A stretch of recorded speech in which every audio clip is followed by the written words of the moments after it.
O Senhor esteja convosco.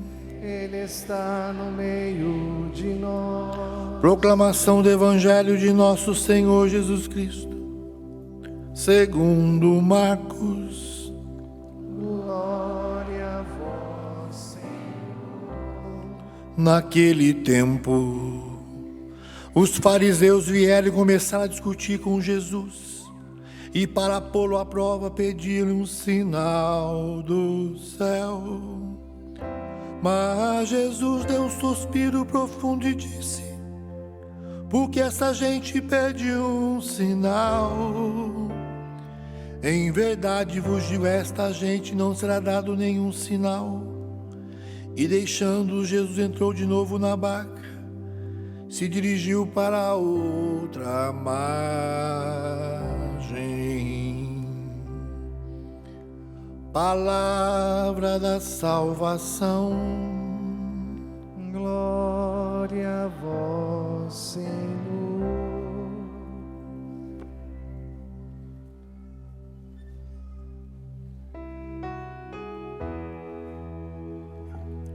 Vá se sentando e cantando mais uma vez o salmo que nós cantamos juntos. Venha a mim o vosso amor e viverei, e viverei. Venha a mim o vosso amor e viverei, e viverei.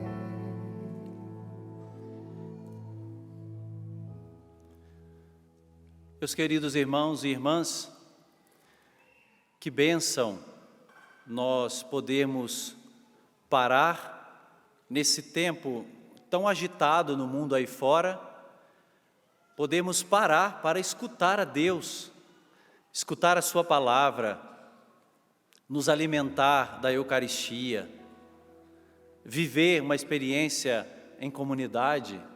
Olha para os irmãos que estão aqui à sua volta, que maravilha ver o santuário com tantas pessoas, como é bom. Como é bom poder, mais uma vez, fazer memória de como tudo começou, né, Diácono Nelsinho? Os rebanhões aqui em Cruzeiro. Que inspiração de Deus proporcionar ao povo um momento de encontro com o Senhor em meio a tantas turbulências do mundo aí fora. Que bênção, né, o nosso fundador ter sido esse pioneiro, e hoje vermos, não só aqui na Canção Nova, mas em tantas paróquias, em tantos lugares, serem promovidos, né, esses rebanhões, porque o povo carece, o povo precisa desse pastoreio, nós precisamos do Senhor, porque se nós estivermos longe dEle, a nossa vida não tem sentido. Só tem sentido se estivermos próximos dEle. E porque o mundo nos oferece tantas outras oportunidades que muitas vezes nos arrastam para longe do caminho do Senhor, nós precisamos nos manter nele, constantes nele. Feche os seus olhos por um instante. Deseje profundamente, lá no íntimo do seu coração e na sua alma: eu quero ficar para sempre com o Senhor. Eu quero estar, Jesus, para sempre perto de Ti. Eu faço parte do Teu rebanho. Eu sou a Tua ovelha, Senhor, e eu não posso estar longe de Ti. Eu preciso estar perto do Senhor. E eu quero estar perto do Senhor. Mantenha-me, Senhor, nesta constância. Mantenha-me, Senhor, no Teu caminho. É isso, meus irmãos e irmãs, que nós vimos na primeira leitura desta celebração. A carta de São Tiago, logo no capítulo 1, disse assim: considerai uma grande alegria. Aí vem a segunda parte: quando tiverdes de passar por diversas provações. Parece até um contraste, né? Alegria e provação. Parece uma coisa antagônica, alegria e provação. Mas São Tiago está nos lembrando: considerem uma grande alegria quando tiverdes que atravessar por diversas provações. Porque essa palavra provação, ela é diferente da tentação. A tentação tende a nos separar de Deus, a colocar um abismo entre nós e Deus. Isso é que é o tentador, isso que o tentador faz comigo e com você na nossa caminhada. Então os seus artifícios são esses. Mas quando a gente fala da provação, nós estamos falando de uma experiência de dizer para o Senhor a qualidade do nosso amor por Ele. Nós temos a oportunidade numa provação de dizer: apesar disso, eu amo o Senhor. Apesar desta situação, eu estou com o Cristo, eu permaneço com Ele. Então é sim para nós uma grande alegria nós participarmos da paixão do Senhor, sofrendo algumas provações e atravessando algumas provações. E ele completa: pois sabeis que a prova da fé produz em vós a constância. Constância. Tem uma palavra forte aqui, na tradução original, no grego, que é hipomoné. Hipomoné é estar numa coisa até o fim.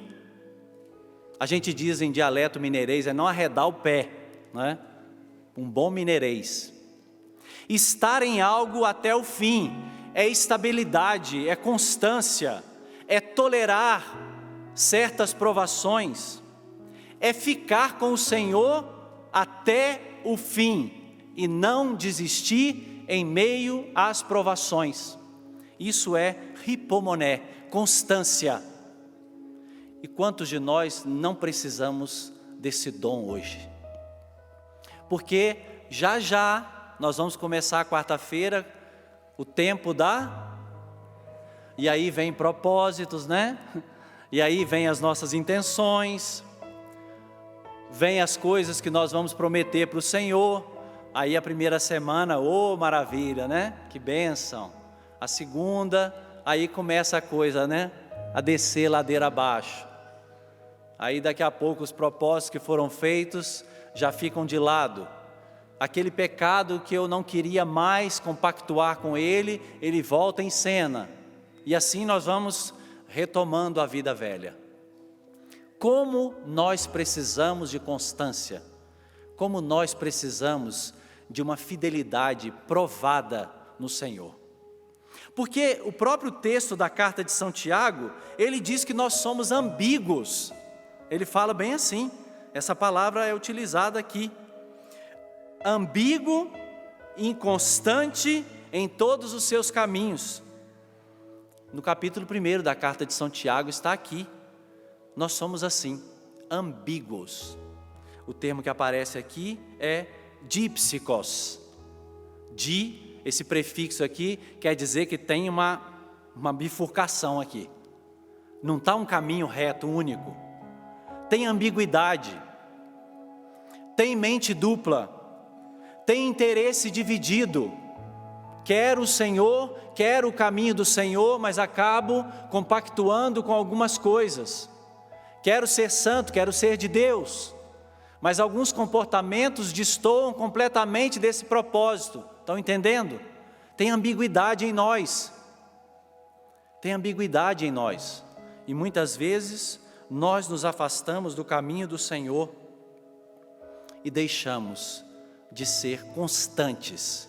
Constantes na oração, constantes no matrimônio, constantes na vocação, constantes no nosso chamado à santidade.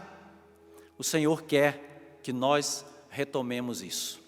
O Senhor quer que nós resgatemos esta fidelidade, esta constância que Ele tem para nós.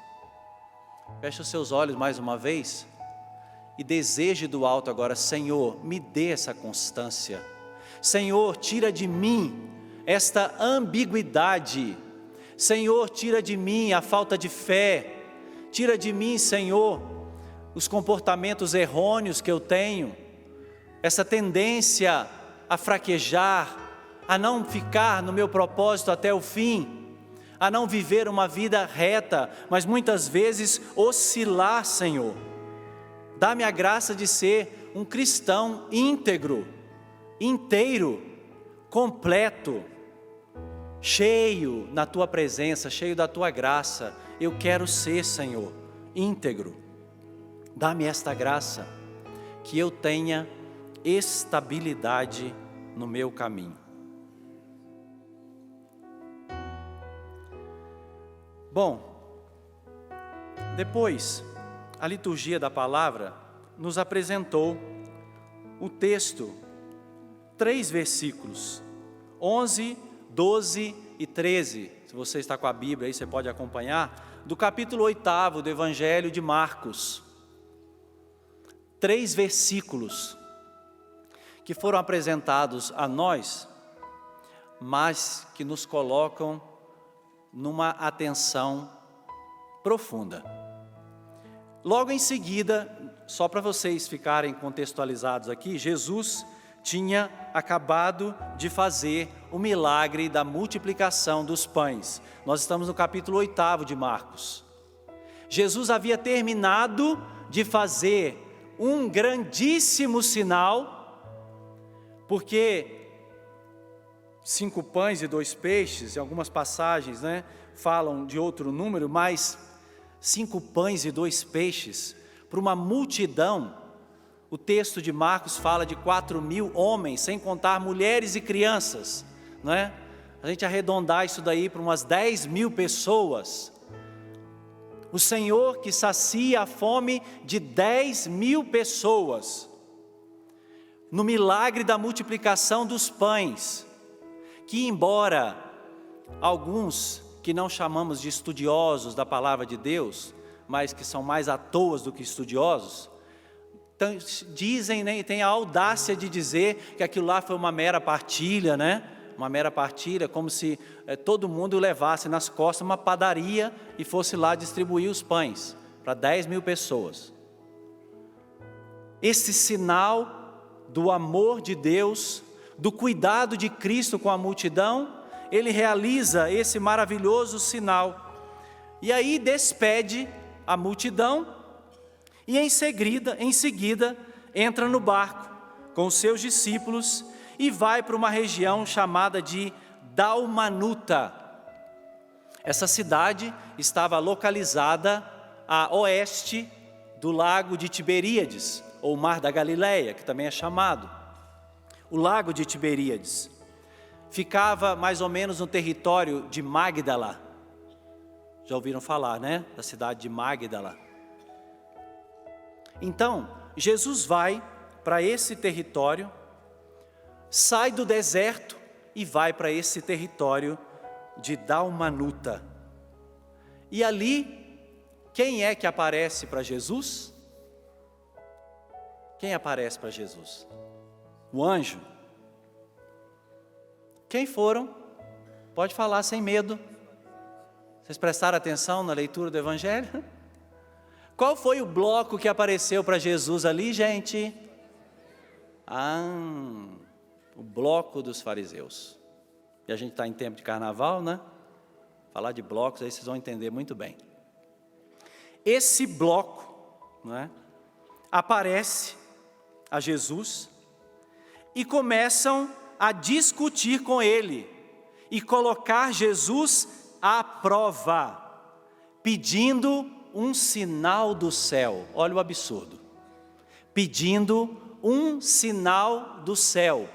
O que Jesus tinha acabado de fazer? Multiplicação dos pães. Alimentado 10.000 pessoas. E agora eles pedem de novo um sinal. Bom, todas as vezes que aparecem os fariseus aqui na palavra de Deus, para mim e para você, é uma oportunidade de autorreflexão, tá? Porque é muito fácil a gente dizer, né? Olha, o bloco dos fariseus, tantas vezes chamados de hipócritas, pessoas que falavam e não viviam. E aí é fácil a gente criticar, mas quando aparece fariseu na palavra de Deus, é para que eu e você façamos a nossa autorreflexão. Porque eu vou perguntar para você, daqui a pouco, nosso Senhor vai operar o maior milagre da face da terra, que é a Eucaristia. E como que nós vamos embora depois de presenciar esse grande sinal? Como que nós voltamos para a nossa vida depois de experimentar esse maior sinal que a face da terra já presenciou? Porque o maior espetáculo do mundo não está na Sapucaí, não está. Está aqui sobre o altar. Esse é o maior espetáculo do mundo. Aqui está o maior espetáculo. E eu e você estamos aqui participando desse grande banquete.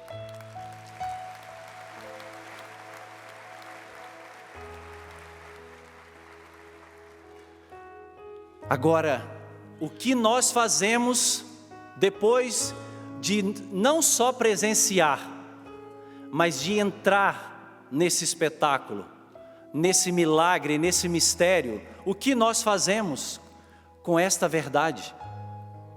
Como nós nos comportamos depois de participar de uma Santa Missa? Porque do contrário, meus irmãos e irmãs, nós vamos botar também a nossa roupinha e vamos entrar nesse bloco farisaico. É um perigo que nós corremos.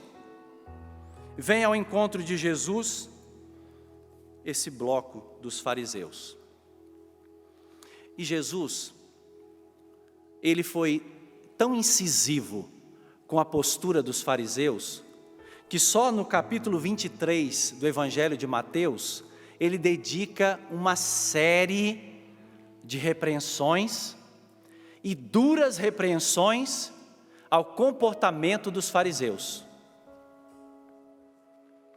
Eles achavam, primeiramente, que eles tinham uma escola, né? Não uma escola de samba, mas uma escola.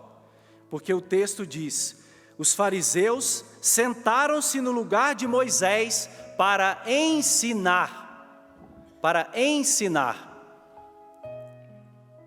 Depois, eles eram muito simpatizantes das máscaras.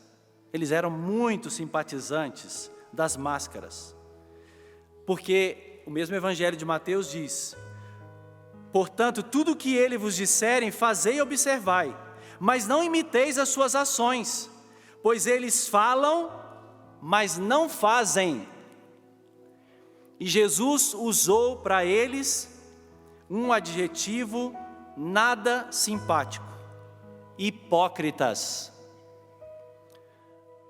Aqueles que gostavam de usar máscaras, falam, mas não fazem. Falam algo, mas fazem outra coisa completamente diferente. É fácil a gente criticar o carnaval que está lá fora, mas se eu e você também não tivermos a coragem de arrancar as nossas máscaras, a gente pode estar pulando carnaval aqui dentro, não é?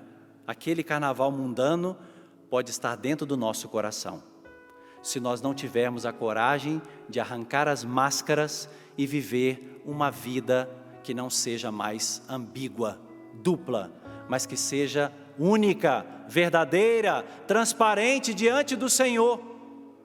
Que nós honremos aquilo que nós celebramos, que nós não separemos o culto e a vida lá fora, que sejam coisas muito unidas do que eu celebro e o que eu vivo lá fora. Porque do que adiantaria a minha piedade aparente aqui, se não fosse acompanhada de boas obras, de um bom comportamento, de um bom testemunho na família, no trabalho, na escola, na universidade, aonde quer que eu esteja. Eu preciso arrancar esta máscara da hipocrisia, da duplicidade, da ambiguidade e ter a coragem de assumir para valer a minha vida com Cristo. Eu não posso participar desse bloco farisaico. Bom, não para por aí não, viu? Os fariseus, o bloco dos fariseus gostavam também dos abadás. Sabiam que eles usavam abadás?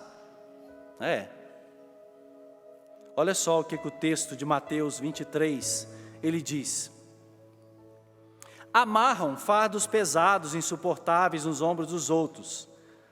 Depois continua: usam faixas bem largas, com trechos da lei, e põem no manto franjas bem longas. Olha só, usam faixas bem largas com trechos da lei, e põem no manto franjas bem longas. Olha os trajes, que eles usam. Também gostavam de usar essas faixas longas. Nós também precisamos nos despir dessa veste velha, de uma vida que muitas vezes é só de aparência, é só de fachada. E muitas vezes a gente acaba usando até mesmo os sinais, os objetos que são sagrados para nós, terços, escapulários, crucifixos, objetos que para nós não são penduricalhos, não são enfeites, não são joias, não são bijuterias. Eles retratam o sacrifício de Cristo, eles retratam a vida do Cristo. E muitas vezes nós usamos isso como adereço. Porque eu venho lindo, com meu colar, com meu terço, e aí chego em casa, depois eu tiro e vivo uma vida completamente o contrário daquilo que aqueles objetos, que aqueles sinais, eles manifestam. Se está escrito na sua camiseta alguma frase bíblica, honre esta frase. Honre esta frase. Você pode colocá-la. Eu não estou fazendo nenhuma crítica aqui não. Tem camisetas lindas, Medalha de São Bento, coisas maravilhosas. Porque a conversão toca até o nosso vestuário, Passa até por isso. Mas honre aquilo que você está vestindo. Porque o mundo lá fora, eles dão a vida por aquele abadá. Eles se identificam com aquele abadá.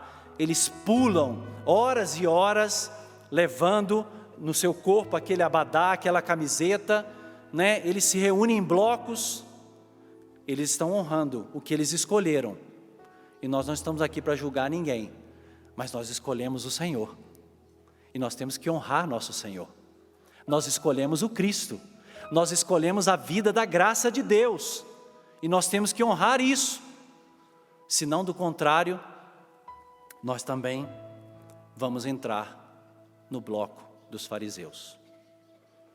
Eu pensei aqui em chamar esse bloco Unidos do Peroba, Talvez os mais novos aqui não conheçam, Eu perguntei para os meninos se ainda existe óleo de peroba. Eles disseram que ainda tem, que agora diz que vem com lavanda, Tem toda uma coisa chique, Mas antigamente, era aquele cheirosão mesmo. O bloco do peroba, Passar o óleo de peroba na cara de pau, muitas vezes, que nós assumimos para nós. Muitas vezes, vivemos a duplicidade da nossa vida. Que o Senhor nos livre disso. Que o Senhor nos liberte disso. Nós não queremos participar do bloco do peroba. Não queremos. Mas, continua, Não acabou não. Porque no bloco do peroba, eles gostavam também de camarote. Eles gostavam muito de camarote. Tanto que a palavra de Deus diz assim: gostam do lugar de honra nos banquetes e dos primeiros assentos nas sinagogas e de serem cumprimentados nas praças públicas e de serem chamados de Rabi. Olha só como é que eles gostavam de camarote. Sentar nos primeiros lugares, nas sinagogas, lugares de honra, lugares importantes e de serem cumprimentados por todos. Os últimos serão os primeiros serão últimos. Existem estas máximas que guiam a nossa vida. Muito cuidado, porque no bloco do Peroba, eles estão correndo atrás dessas honrarias, porque para eles é importante a fama, o reconhecimento, e muitas vezes porque são pessoas importantes, porque são artistas, isso e aquilo, tem que ocupar os lugares de honra. Nós somos a comunidade dos que lutam pela santidade, somos a comunidade dos santos, dos mártires, daqueles que lutam para ocupar o último lugar, porque nós esperamos que o Senhor, justo juiz, quando virá na sua glória, ou quando nós formos ao encontro dele, no nosso juízo particular, ele disser: vem para perto de mim, bendito de meu Pai. Vem sentar no trono preparado desde toda a eternidade, porque você lutou para conquistar este lugar. Então, não se importe com as honrarias. Eu não estou falando isso só também no contexto de mundo, eu estou falando isso no contexto eclesial também, de igreja, porque às vezes a gente fica, os irmãos da comunidade brigando. Quem é que vai ocupar o primeiro lugar? Quem é que vai ser o coordenador? Quem é que vai ser escolhido pelo pároco? Quem é isso? Quem é aquilo? Perdemos tempo com essas honrarias humanas e descuidamos de ocupar o último lugar, porque os últimos serão os primeiros. E não acabou não, tá? Porque o bloco do Peroba está aí. Agora vem o desfile. Lucas, capítulo 18. Gente, esses fariseus deram trabalho para Jesus, viu? Nós não podemos dar essa dor de cabeça para o Senhor, não. Porque todo lugar que Jesus ia, eles estavam lá. Surgia-se igual formiga, brotava do chão, não é? Jesus estava no deserto, estava eles lá. Estava no mar, estava eles lá. Em casa, estava eles lá. Para todo lado. Porque para onde a gente vai, a gente carrega esse farisaísmo dentro de nós. E nós precisamos acabar com esse mal. Temos que pedir ao Senhor a graça dessa libertação. Aí tem o desfile. Lucas capítulo 18. 2 homens subiram ao templo para rezar. Um era o quê? Fariseu. E o outro era publicano. O fariseu, de pé, orava assim, no seu íntimo: Deus, eu te agradeço, porque eu não sou como os outros ladrões, desonestos, adúlteros, nem como esse publicano.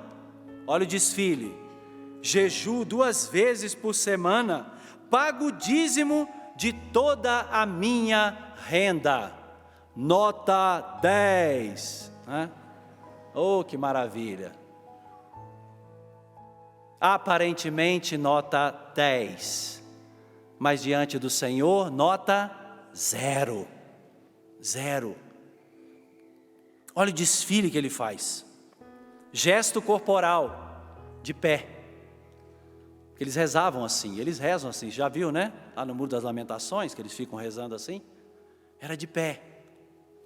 Como é que nós transformamos os nossos gestos, hein? O gesto é para honrar nosso Senhor ou é para aparecer para os outros? Porque se eu botar o meu joelho no chão, todo mundo vai ver. Olha como é que ela é piedosa. Que lindo! Se for para honrar o Senhor, faça o seu gesto de piedade. Dobre o seu joelho, receba a sua comunhão se você quiser de joelho, em pé, na boca, na mão, mas seja sincero. Não faça para aparecer. Não faça para se achar melhor do que os outros. E nem fique criticando quem não faz como você. Viva a sua experiência com o Cristo, através dos gestos, das atitudes corporais que você tem, mas que elas não causem inchaço e orgulho espiritual em você.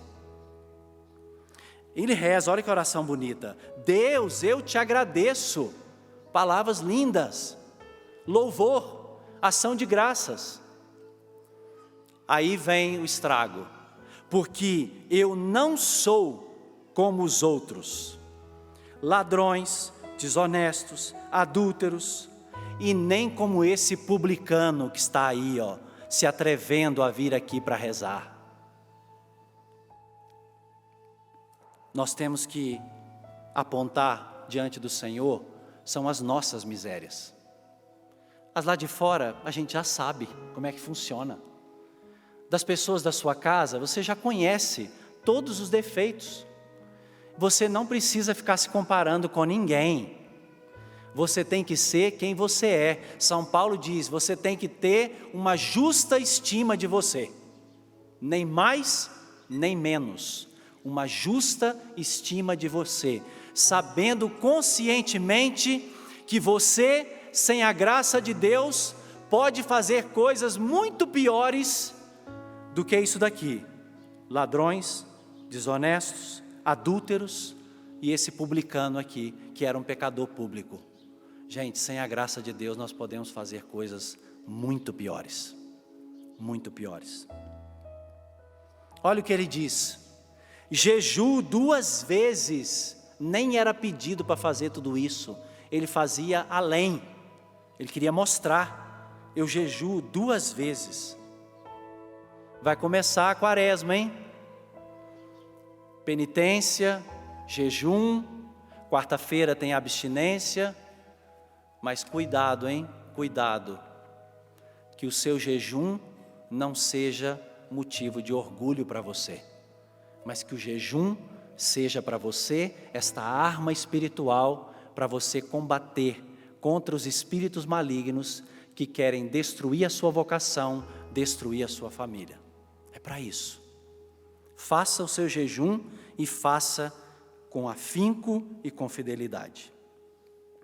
Por fim ele diz, pago o dízimo de toda a minha renda, da hortelã, da erva doce, do cominho, e etc, e etc. Pago o meu dízimo. Tem sócio da Canção Nova aqui? Obrigado, que bênção. Que bom que nós podemos evangelizar contando com a ajuda de vocês. Vocês sabem que a Canção Nova vive da providência.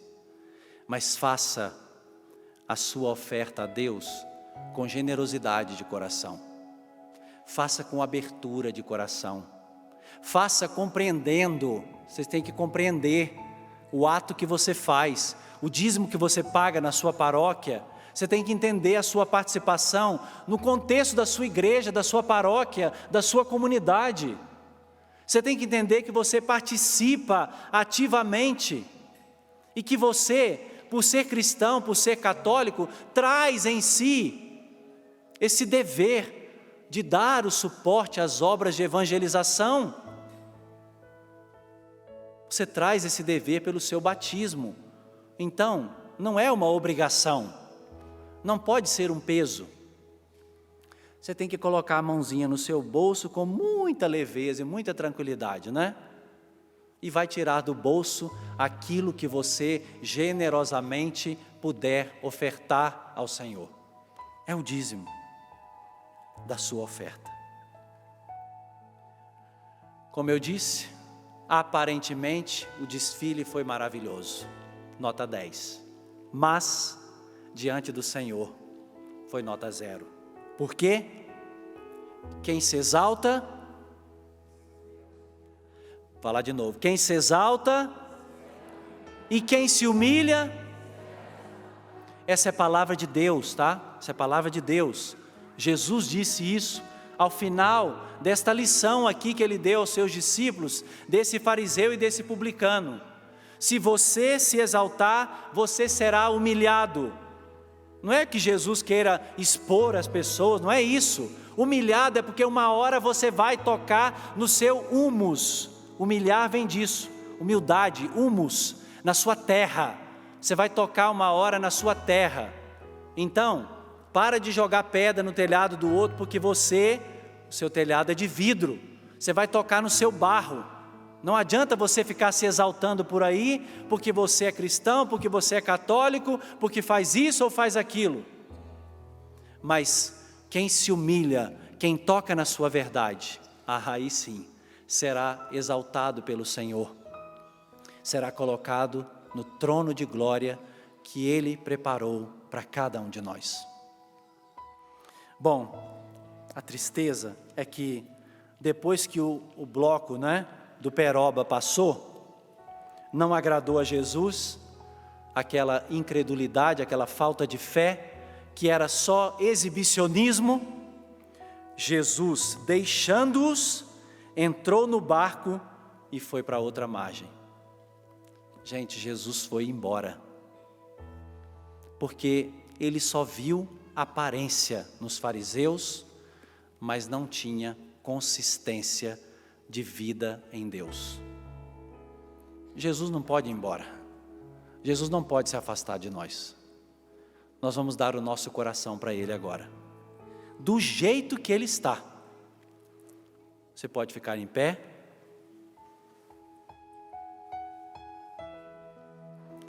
Nós queremos dar o nosso coração a Jesus agora, do jeito que Ele está. Mesmo se nesses caminhos da vida nós acabamos ingressando naquele bloco, é hora de sair dele, é hora de pular fora, é hora de lavar as nossas vestes no sangue do Cordeiro, é hora de purificar o nosso coração, a nossa mente, as nossas intenções, porque nós vamos entrar num tempo maravilhoso, que é o tempo da Quaresma, e nós queremos nos converter. Você quer se converter? Eu quero mudar muitas coisas ainda dentro de mim, eu quero ser um sacerdote mais santo. Você agora fecha os seus olhos, põe a mão no seu coração e responda para o Senhor, diga que você quer ser uma pessoa melhor, um cristão melhor, mais engajado, mais fiel, menos hipócrita, que jogue no chão as máscaras, mas que você não viva mais de aparência. Eu quero ser, Senhor, uma pessoa íntegra, eu quero ser fiel aos mandamentos do Senhor, mas mais do que fiel à lei, eu quero ser fiel ao legislador que é o Senhor, porque de que vale eu obedecer os preceitos se eu não obedeço o legislador que é Cristo Senhor, que colocou nos nossos corações esse desejo de amar a Deus. Senhor, converte o nosso coração, vem nos visitar. Pode soltar sua voz sem medo, faça a sua oração sem medo, somos irmãos, estamos em comunidade. Eu só estou motivando você, com a mão no seu coração, vá pedindo a conversão das suas atitudes, das tuas ações, más ações, vícios, manias que você foi adotando e trazendo para a sua vida de cristãos, práticas vazias, coisas inconsistentes, modismos que foram entrando, mas que não ressoavam uma vida de fé, uma vida de piedade, uma vida devota, mas era mero modismo. Liberta-nos, Senhor, disso. Nós queremos experimentar, Senhor, a Tua graça transformante, a Tua graça libertadora, a Tua graça que nos dispõe a obedecer os mandamentos, mas com o coração profundamente livre, Senhor. Dá-nos a Tua graça, nosso Senhor e nosso Deus. Tua graça. Somente em Ti construirei a minha casa, somente em Ti colocarei minha esperança, somente em Ti construirei a minha casa, somente em Ti colocarei minha esperança. Ouça. Pois só em Ti minha alma descanso, só em Ti eu pude respirar. Foi só em ti minha alma achou descanso. Foi só em ti eu pude respirar.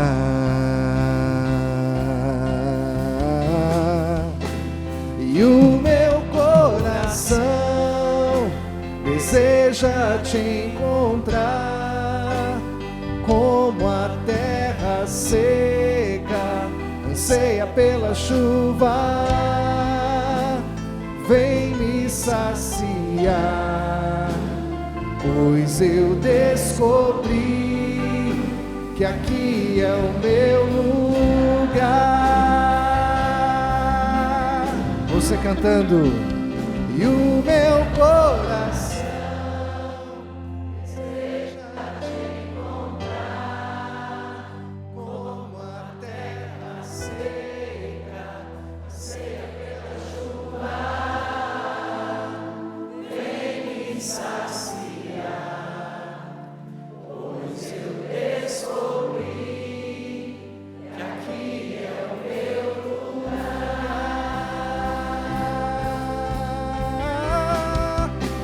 E o meu coração deseja te encontrar, como a terra seca anseia pela chuva. Vem me saciar, pois eu descobri que aqui é o meu lugar. Diga para o Senhor agora: aqui é o meu lugar, Senhor. Aqui é o meu lugar, Senhor. Eu quero estar na tua presença. Eu quero estar na tua presença. Eu quero ficar contigo, Eu Jesus. quero ficar contigo, Jesus. Obedecer os teus mandamentos. Obedecer os teus mandamentos. Viver uma vida reta, Viver uma vida reta. uma vida santa. Uma vida santa. Liberta-me, Senhor, Liberta-me, Senhor, de toda a vivência de toda vivência hipócrita, hipócrita, ambígua ambígua da minha fé. da minha fé. Eu não quero, Senhor, Eu não quero, Senhor, viver de aparências. viver de aparências. Não quero, Senhor, Não quero, Senhor, meramente meramente parecer uma pessoa piedosa, parecer uma pessoa piedosa. mas eu quero ser Mas eu quero ser de verdade, de verdade, no mais íntimo do meu no coração, mais íntimo do meu coração, uma pessoa de fé. uma pessoa de fé. Solte a sua voz mais uma vez, no Espírito de Deus. Solte a sua voz no desejo agora de ser enriquecido com a força do alto. Sozinho nós não podemos, nós sabemos disso. Nós não temos condições de colocar em prática aquilo que o Senhor nos pede. Sozinhos não podemos. Nós precisamos da ajuda divina. Nós precisamos da graça de Deus, do auxílio do alto. Nós precisamos do Senhor perto de nós. Dá-nos, Senhor Jesus, a tua graça, a nós que estamos aqui, aqueles que estão acompanhando em casa a transmissão dessa Santa Missa. Derrama sobre nós, Senhor, a tua graça. Derrama sobre nós o fogo do teu Espírito e faz de nós, Senhor, cristãos de verdade, íntegros.